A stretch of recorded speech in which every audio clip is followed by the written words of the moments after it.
Like और subscribe करें और बेल आइकन दबाना ना भूलें।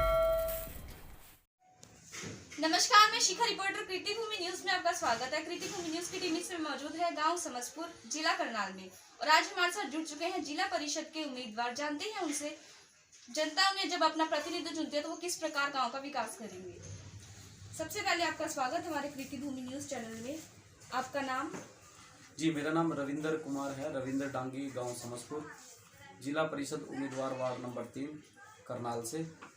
जनता अगर आपको अपना प्रतिनिधि चुनती है तो आप किस प्रकार उनका विकास करेंगे? देखिए मैडम, जनता अगर अपना प्रतिनिधि मुझे चुनती है, विकास की अगर मैं बात करता हूँ, जिला परिषद के अंदर आपको पता ही है ग्रांट वगैरह आती है, जैसे गांव की गलियां बनवा दी, नालियां बनवा दी, या गांव में कोई भी विकास कार्य है, तो इन सबको ध्यान में रखते हुए जो मेरा मेन मोटिव मेरा ये रहेगा, जिला परिषद इलेक्शन जैसे कि अभी हमारा जनवरी फरवरी में होने जा रहे हैं, उनके बाद अगर जनता अपना प्रतिनिधि चुनती है, और अगर चुनती नहीं है, जनता का विश्वास है, जैसे कि मैं दौरे कर रहा हूँ, जैसे कि मैं हर एक गांव में लोगों से मिल चुका हूँ, लोगों का, भाइयों का, युवाओं का, माताओं बहनों का पूर्ण सहयोग हमें मिल रहा है, उसको ध्यान में रखते हुए जिला परिषद के अंतर्गत जो जो कार्य आते हैं उन सबको मैं गाँव में करवाने का प्रयास करूँगा।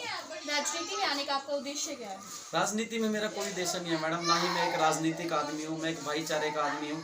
आज से पहले भी मेरी जो एज है वो 30 ईयर हो चुकी है। आज से पहले भी मैंने बहुत सारी समाज सेवा की है, और अब भी ये नहीं है कि मैं जिला परिषद उम्मीदवार हूँ, जिला परिषद में खड़ा हूँ, लोगों के कार्य है मेरी, जहाँ भी लोगों को आवश्यकता पड़ती है, जहाँ भी मेरी ज़रूरत पड़ती है। जैसे गाँव में आपको पता है हमारे रूट्स पे, जैसे कि हरियाणा रोडवेज में परेशानी हुई थी, हमारे जो छात्रों को आने जाने में परेशानी, तो उसके लिए मैंने आवाज़ उठाई थी। गाँव की जो सड़कें होती हैं उनके लिए मैं निरंतर आवाज़ उठाता रहता हूँ, और गांव में ही नहीं, मेरे वार्ड में, मेरे हलके में जिन भी लोगों को कोई भी परेशानी आती है, देखिए मैं कोई बड़ा आदमी तो हूँ नहीं, मैं एक नॉर्मल इंसान हूँ, जैसे एक आम आदमी होता है ऐसे ही आम आदमी है, लेकिन वही है कि जिसको जहाँ पे मेरी ज़रूरत पड़ती है, आवश्यकता के अकॉर्डिंग मैं साथ में जाकर के उनका काम कराने के लिए इच्छुक रहता हूँ, ताकि मैं ज़्यादा से ज़्यादा समाज सेवा कर सकूँ। युवाओं के लिए आप क्या करेंगे? युवाओं के लिए, जैसा कि मेरा जो मन में है, युवाओं के लिए, जैसे ही मेरे को अगर जिला परिषद का प्रतिनिधि चुन लिया जाता है, युवाओं में आजकल आपको पता ही हमारे युवाओं हैं वो बेरोजगारी की तरफ बढ़ रहे हैं, नशे की तरफ बढ़ रहे हैं। उन चीज़ों को ध्यान में रखते हुए मैं सबसे पहले तो अपनी ग्रांट से जो भी हमारे यहाँ पे खेल स्टेडियम बनाए गए हैं, मेरे वार्ड नंबर 3 के जितने भी खेल स्टेडियम हैं सबका मैंने निरीक्षण कर लिया है। सबकी जो खामी है वो मैंने देख लिया कि उनमें क्या क्या खामी है। सबसे पहले तो मैं वहाँ पे जो भी, जैसे बच्चे मैच कराते हैं, क्रिकेट का मैच कराते हैं, फुटबॉल का मैच कराते हैं, वॉलीबॉल का कराते हैं, या फिर कबड्डी का मैच कराते हैं, वहाँ पे शेड वगैरह नहीं होता है, और जो ग्राउंड्स होते हैं उनमें लाइट की व्यवस्था नहीं है। कबड्डी के खिलाड़ी उनके लिए मैट अवेलेबल नहीं है, क्रिकेट के खिलाड़ी उनके लिए किट्स अवेलेबल नहीं है, वॉलीबॉल के खिलाड़ी उनके लिए नेट और वॉलीबॉल की सुविधा नहीं है। जैसे हम ग्राउंड्स में जाते हैं वहाँ पानी की सुविधा नहीं होती, वहाँ पे जैसे शेड जहाँ पे बैठ के कमेंट्री करते हैं उनकी सुविधा नहीं होती। तो देखिए युवाओं के लिए सबसे ज़्यादा आज के टाइम में खेल महत्व रखता है। हाँ, मैं सबसे ज़्यादा स्पोर्ट्स के लिए मेन मोटिव रखूँगा मेरा, कि स्पोर्ट्स को आगे से ज़्यादा बढ़ाया जा सके। और दूसरा मेरा जो मेन मोटिव रहेगा, नशे के खिलाफ, यानी जो हमारे गाँव में नशा करते हैं उनसे फेस टू फेस जाके मिलूंगा, या गांव के कुछ लोगों का सहयोग लेकर के, गांव के जो युवा साथी हैं उनका सहयोग लेकर के नशे को जड़ से ख़त्म किया जा सके, इसके लिए भी मैं एक अभियान चलाऊंगा।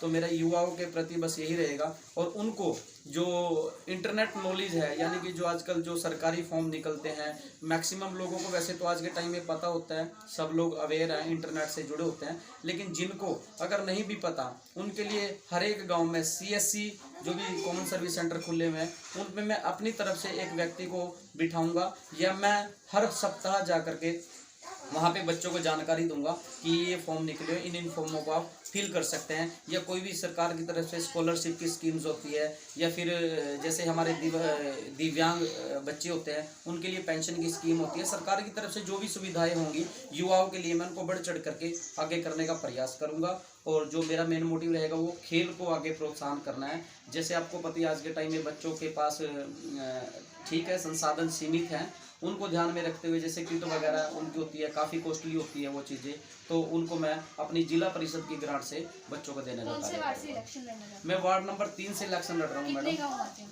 मेरे 29 गाँव आते हैं, जो 19 पंचायत आती है। कितनी वोट है टोटल? वोट की अगर मैं बात करूँ 40 से 45 हज़ार वोट है जी यहाँ पे। टोटल जनसंख्या कितनी है? जनसंख्या की अगर मैं बात करता हूँ लगभग 1.25 लाख के आसपास जनसंख्या है। और गांव में समस्या क्या क्या है? समस्याओं की अगर मैं बात करता हूँ, जैसे जैसे मैंने गांव में घूमा है, देखिए गांव के जो पंचायत प्रतिनिधि होते हैं या पंचायत मेंबर होते हैं, ब्लॉक समिति मेंबर होते हैं, वो अपनी तरफ से फुल सपोर्ट करते हैं गांव के विकास कार्यों में, जितना उनसे बन पाता है। वो गांव में जो भी विकास कार्य होते हैं उनको करने में पूरी रुचि दिखाते हैं। लेकिन कुछ एक ऐसे कार्य होते हैं जो वो नहीं कर पाते, या ग्रांट सीमित नहीं होती, या उन लोगों के पास बजट नहीं होता। तो जिला परिषद एक ऐसी कमेटी, एक ऐसा गठन किया गया है सरकार के द्वारा कि हमारे अंतर्गत जो ग्रांट आएगी, अगर जो कार्य सरपंच के द्वारा, ब्लॉक समिति मेंबर के द्वारा या पंचायत मेंबर के द्वारा नहीं किया जा सकता, उसमें मैं बढ़ चढ़ के भाग लूंगा और गांव की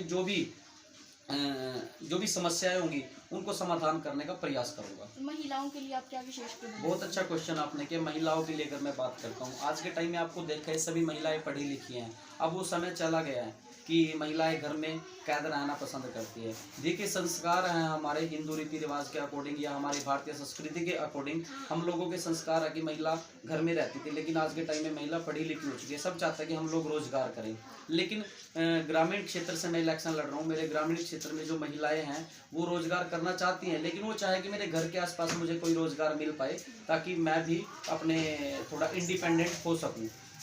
तो उसके रिगार्डिंग गांव में जो महिला स्वयं समूह हैं उनकी तरफ से, सरकार की तरफ से उनको रोजगार दिया जाता है। छोटे छोटे रोजगार गांव में आते हैं, जैसे बैग बनाना, थैले बनाना, या अभी जैसे मास्क, हमारे लॉकडाउन में मास्क बनाए गए, या पीपीई किट बनाई गई, उनके वो महिलाओं के द्वारा बनाई गई और उनको कुछ राशि दी जाती है उसके रिगार्डिंग। तो ऐसे ही मैं अपने वार्ड नंबर 3 के जितने 29 गाँवों का कोई भी सेंटर पॉइंट देख करके भारत सरकार, हरियाणा सरकार से मदद मांगूंगा और मैं अपर लेवल तक अपने वार्ड के लिए पहुंचने का प्रयास करूंगा। मेरा सिर्फ जिला परिषद इलेक्शन से ये नहीं है कि राजनीति लड़नी है, राजनीति की कोई बड़ी बात नहीं है, इतनी जान पहचान, इतना मान सम्मान समाज में अब भी है। लेकिन एक अगर व्यक्ति के पास थोड़ा बहुत पद प्रतिष्ठा होती है तो अपनी बात को बड़े अच्छे तरीके से कह सकता है। इसी को ध्यान में रखते हुए मैं हरियाणा सरकार से गुहार लगाऊंगा कि मेरे वार्ड नंबर 3 में कोई ना कोई छोटा मोटा ऐसी फैक्ट्री या कोई ना छोटी मोटी ऐसी कंपनी ओपन की जाए जहां पे हमारी महिलाएं काम कर सके।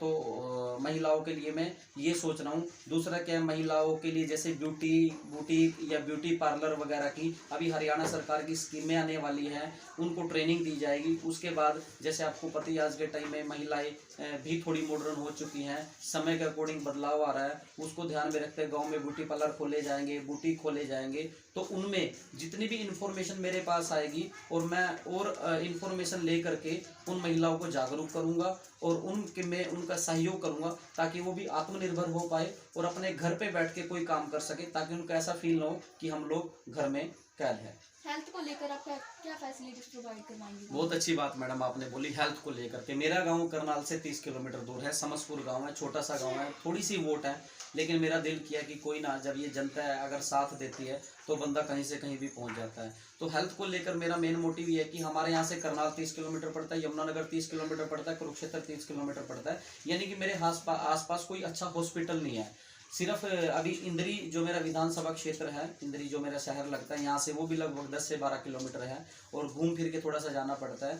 तो वहाँ पे अभी 100 बेड का हॉस्पिटल बन रहा है, लेकिन अभी वो चालू नहीं हुआ। उसके बाद देखते हैं उसमें फैसिलिटीज़ कैसे मिलती है। देखिए, हरियाणा सरकार की अगर मैं बात करता हूँ तो अपनी तरफ से कोई भी है, कोई कसर नहीं छोड़ता। सब सोचते हैं कि हमारे जो ग्रामीण क्षेत्र के लोग हैं, शहरी क्षेत्र के लोग हैं, पूरे हरियाणा में या पूरे भारत में सबको स्वास्थ्य है कि फैसिलिटी मिले, लेकिन फिर भी कहीं ना कहीं चूक रह जाती है। टाइमली एम्बुलेंस नहीं पहुंच पाती, जैसे गर्भवती महिलाएं होती हैं, या किसी को आज के टाइम में ज़्यादा परेशानी कहाँ पे आती है, गर्भवती महिला को या किसी को हार्ट अटैक हो जाता है सबसे, या किसी को दौरा पड़ जाता है, सबसे ज़्यादा यहाँ पे परेशानी आती है। तो मैं सोच रहा हूँ, देखिए मैं कोई हॉस्पिटल तो जो कम्युनिटी सेंटर, जो CHC सेंटर होते हैं, उनमें जो भी कहीं पे खामी होगी, डॉक्टर्स की कमी होगी या उनमें कहीं पे भी खामी होगी, उनमें जो स्टाफ की कमी होती है या फिर मेडिकल फैसिलिटी या दवाइयों की कमी होती है, उसके लिए मैं प्रत्येक CHC में जाऊंगा, वहाँ पे देखूंगा कि कहीं पर रंग रोगन, कली, पेंट वगैरह नहीं है, किसी का फर्श टूटा हुआ कहीं पे भी है।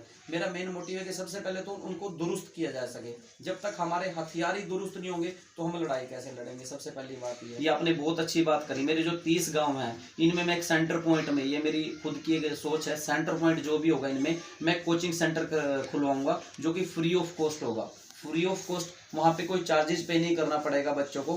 एक नॉमिनल सा एडमिशन होगा केवल वहाँ पे। एडमिशन ये नहीं है कि आपको प्रॉपर एडमिशन लेना केवल कोचिंग के लिए। और वहाँ पे जो भी बच्चा 6ठी क्लास से लेकर के और +2 क्लास तक का वहाँ पे मैं रखूँगा। 6ठी क्लास से लेकर के +2 क्लास तक का जो भी बच्चा पढ़ना चाहता है उसको वहाँ पे फ्री ऑफ कॉस्ट स्टडी दी जाएगी। ऑनलाइन इंटरनेट के माध्यम से, प्रोजेक्टर के माध्यम से वहाँ पे पढ़ाया जाएगा, क्लासेस लगाई जाएंगी और उसका कोई खर्चा नहीं होगा। एजुकेशन की मैं अगर बात करता हूँ, जो भी सरकारी स्कूल मेरे यहाँ पे बने हुए हैं या प्राइवेट स्कूल बने हुए हैं, सरकारी स्कूल्स में जा करके भी एक बार निरीक्षण करूँगा। सरकारी स्कूलों में भी कहीं ना कहीं थोड़ी बहुत खामी होती है, सरकार की तरफ से कोई खामी नहीं होती, हम और आप जैसे लोगों की वजह से खामी होती है। वहाँ पे जो भी होती है, मैंने कई स्कूलों में देखा है वहाँ पे व्यवस्था पूर्ण तरीके से सही नहीं है। तो उनमें निरीक्षण करके, पढ़ाई में टीचर से बात करके, प्रोफेसर से बात करके, जो भी बच्चों को पढ़ाई का मटेरियल है वो टाइम पे अवेलेबल हो रहा है नहीं हो रहा है, या बच्चों की जो मैं बोलता हूँ ट्यूशन क्लासेस लगती हैं स्कूल में ही, सरकारी टीचर्स के द्वारा ट्यूशन भी पढ़ाई जाती है, वो लग रही है नहीं लग रही है, स्कूल टीचर टाइम पे आते हैं या कैसे करते हैं, वो सब चीज़ों को ध्यान में रख के मैंने एक रणनीति तैयार की है, जिसको मैं अपने इलेक्शंस के बाद जनता के सामने समर्पित करूँगा। गाँव में स्वीपर कितने हैं? मेरे गाँव में जी एक ही स्वीपर है। स्वच्छता को लेकर आप क्या कहते हैं? स्वच्छता की मैं अगर बात करता हूँ, मेरे पास कल परसों की फोटो ही है, मैं हर चीज़ में एक्टिव रहता हूँ, ठीक है। तो अगर स्वच्छता में कहीं ना कहीं कमी आती है तो मैं अपने स्वीपर से भी बात करके उन चीज़ों को दुरुस्त कराने की कोशिश करता हूँ। अब ये देखिए, ये फ़ोटोज़ हैं, मेरे जो स्वीपर हैं वो सफाई कर रहे हैं, तो मैं इन चीज़ों को भी ध्यान में रखता हूँ। मेरे बस अड्डे पे सफाई नहीं होगी या मेरे गांव में कहीं पे सफाई नहीं होगी, मैं हर चीज़ को बड़े डीपली तरीके से देखता हूँ। मैं अपने काम को तो देखता ही देखता हूँ, साथ में स्वच्छता को ध्यान में रखता हूँ। और स्वीपर अगर मेरा है, मैं स्वीपर से बात करूँगा कि अगर उसको भी कोई परेशानी आती है, रेडी वगैरह वैसे उसको अवेलेबल है, कई बार वो बोलते हैं कि रेडी वगैरह अवेलेबल नहीं है, उसको अवेलेबल है, फिर भी अगर कहीं पे कोई परेशानी आती है, मैं स्वच्छता की तरफ मेरा मेन मोटिव है, उसको भी ध्यान में दूंगा। गांव की जहाँ पे भी, जिस गांव में भी, मेरे 30 गांव में स्वच्छता की कमी होगी, मैं BDPO से बात करके, स्वच्छ हरियाणा ग्रामीण मिशन के जो चेयरमैन हैं उनसे मैं बात करके, जितने भी स्वीपर्स हैं मेरे गाँव के 29 गाँव के, उनकी एक मीटिंग ले करके, उनको जो भी संसाधन मुहैया नहीं है, जैसे उनको ड्रेसेस की प्रॉब्लम होती है, ग्लव्स नहीं होते या उनके पास संसाधन नहीं होते जिनसे वो सफाई करते हैं, उनको भी अवेलेबल कराने में मैं पूर्ण प्रयास करूंगा। आप कौन सी पार्टी के साथ जुड़े हैं? मैडम, मैं किसी पार्टी के साथ नहीं हूँ। देखिए, पार्टी तो उस व्यक्ति की होती है जो राजनीति में शुरू से होता है। मेरी कोई पार्टी नहीं, मैं एक आम आदमी हूँ। एक आम आदमी का मतलब क्या कि समाज से जुड़ा इंसान हूँ। इतनी मेरी अभी एज भी नहीं है, क्या है कि अपने दोस्तों के साथ, बड़े बुजुर्गों का आशीर्वाद, माताओं बहनाओं का प्यार ले करके आगे बढ़ूँ। तो मेरी अभी कोई पार्टी नहीं है, ना ही किसी पार्टी का मेरा विचार है। बाकी जो मेरा 29 गाँव है, जो मेरे वार्ड के लोग जैसे भी मेरे को आशीर्वाद देंगे, उनका आशीर्वाद मेरे सर माथे है, उनका जो भी वो सहयोग देंगे वो मेरे सर माथे है, जैसे वो कहेंगे उनके अकॉर्डिंग मैं चलूँगा। आप हमारे चैनल के माध्यम से जनता को क्या संदेश देना चाहते हैं? देखिए, कीर्ति भूमि का सबसे पहले तो मैं धन्यवाद करूंगा कि आप लोग इतनी दूर से आए और आप लोगों ने सोचा कि चलो हमारे विचार लोगों के सामने प्रस्तुत कर सके। सबसे पहले तो मैं हाथ जोड़ के आप लोगों का अभिनंदन और धन्यवाद करता हूं। और दूसरा, आपके चैनल के माध्यम से मैं अपील करना चाहूँगा कि जो भी मेरे जिला परिषद मेंबर है, जो भी इलेक्शन लड़ रहे हैं, वो भी मेरे भाईचारे में से, ऐसी बात नहीं है। लेकिन दोस्तों, जिला परिषद लड़ना, ग्राम पंचायत का चुनाव लड़ना या फिर ब्लॉक समिति का चुनाव लड़ना केवल एक राजनीति नहीं होती। देखिए, राजनीति, कई लोग बोलते हैं कि इलेक्शन के बाद हम लोग पैसे कमाएंगे, करेंगे। अरे पैसा कमाना ही सब कुछ सफिशिएंट नहीं है। अगर हम इस देश में जन्म लिया है, इस हरियाणा में जन्म लिया है, गांव में जन्म लिया है, अगर हम वहाँ की भूमि को स्वच्छ नहीं बना सकते, वहाँ के लोगों को, ये जरूरी नहीं है कि इलेक्शन के बाद या राजनीति में आने के बाद ही हम समाज सेवा करें। समाज सेवा हम लोग कभी भी कर सकते हैं, हमारे ब्लड में होनी चाहिए, खून में होनी चाहिए। तो मैं तो कहीं कहूँगा, इस चैनल के माध्यम से जितना भी इंटरव्यू आप लोगों ने लिया है, जिनके भी इंटरव्यू लोगे, जिन लोगों तक मेरी वीडियो पोस्ट होगी, उनको बस इतना ही कहना चाहूँगा कि एक तो भाईचारा अपना बना करके रखे, जातिवाद को बिल्कुल खत्म कर दे। जातिवाद एक ऐसा जहर है जो इंसान को इंसान नहीं, एक जानवर बना देता है। जातिवाद को खत्म कर दे, भाईचारे को बढ़ावा दे, नशे को खत्म कर दे। नशा एक बुरी आदत, आप सभी को पता है, किताबों में भी लिखा था, छोटे छोटे है जब हम पढ़ते थे, एक बुरी आदत है। आपको देखा ही अभी हमारे कुंजपुरा में एक 3 बच्चों की कत्ल कर दिया। मैं कत्ल ही बोलूँगा। एक निर्दयी बाप ने अपने 8 साल के, 6 साल के, 2 साल के बच्चे को कत्ल कर दिया। किस वजह से? केवल और केवल नशे की वजह से। नशा एक ऐसी चीज़ है, अगर आप लोगों ने नशा किया उस टाइम पे तो आप राज हो जाते हैं, और अगर वो नशा आपको उतर जाता है उस टाइम पे आप फिर भगवान समझते हैं अपने आप को। तो नशे से दूर रहें, ज़्यादा से ज़्यादा कहूँगा खेलों को बढ़ावा दे।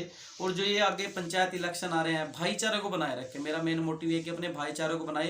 राजनीति और ये इलेक्शन आते जाते रहते हैं, हर 5 साल बाद कोई ना कोई इलेक्शन आएगा, और ज़रूरी नहीं आपको, भगवान ने जो रास्ता आपका चुना है ना, वो रास्ता आपका एज इट इज़ रहेगा। केवल आपको उस रास्ते पे मेहनत करने की ज़रूरत है। तो मैं तो ये कहूँगा, जातिवाद को ख़त्म करो। जितने भी मेरे इलेक्शन लड़ रहे हैं, मेरे भाईचारा इलेक्शन लड़ रहा है पूरे हरियाणा में या पूरे भारत में, जो लोग भी मेरे वार्ड में इलेक्शन लड़ रहे हैं, सबको मैं अपनी तरफ से स्वागत करता हूँ, अभिनंदन करता हूँ, धन्यवाद करता हूँ कि आप लोगों के विचार भी कहीं ना कहीं आए कि इलेक्शन लड़ के समाज सेवा कर सके।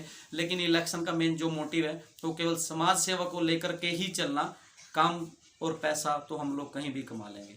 बस ये मेरे विचार हैं। तो मैं आप लोगों से यही अपील करूंगा, जो भी मेरे वार्ड 3 के सदस्य हैं, मेरे हलके के सदस्य हैं, जो मेरे जिन लोगों तक ये वीडियो आएगी, कि आपका भाई रविंद्र डांगी, गांव समसपुर, तहसील इंद्री, विधानसभा क्षेत्र इंद्री के गांव समसपुर से हूँ मैं। रविंद्र मेरा नाम है और करनाल जिले में जिला परिषद वार्ड नंबर 3 से मैं इलेक्शन लड़ रहा हूँ। तो आप सभी से मेरा हाथ जोड़ के विनती है, अनुरोध है कि अपने भाई को जिताने में सहयोग कर सके। जिन लोगों को भी ये वीडियो जाएगी, मेरा जो फ़ोन नंबर है वो है 9255298000, 92 55 29 8000। ये मेरा फ़ोन नंबर है। कहीं पे भी मेरी ज़रूरत पड़े, जितना भी मेरे से हो सके, मैं बड़ी बात नहीं करूँगा कि मैं कोई पद प्रतिष्ठित आदमी, जहाँ पे भी मेरी हेल्प की ज़रूरत पड़े और उस काम को अगर मैं कर पाने में समर्थ हुआ तो मैं ज़रूर आप लोगों की मदद करूँगा। बस इतना ही कहूँगा। जिला परिषद इलेक्शन वार्ड नंबर 3 से रविंद्र डांगी गाँव समूह भाई को ज़्यादा से ज़्यादा वोट दिलाए और इलेक्शनों में विजयी बनाए। धन्यवाद। जय हिंद, जय भारत। जैसा कि अभी आपने सुना, जिला परिषद के उम्मीदवार रविंद्र डांगी ने कहा कि वे युवाओं को स्पोर्ट्स के लिए जागरूक करेंगे और जनता की समस्याओं के लिए हमेशा तैयार रहेंगे। इसी के साथ बने रहिए मेरे साथ, मेरे सहयोगी कैमरा पर्सन सोमनाथ के साथ।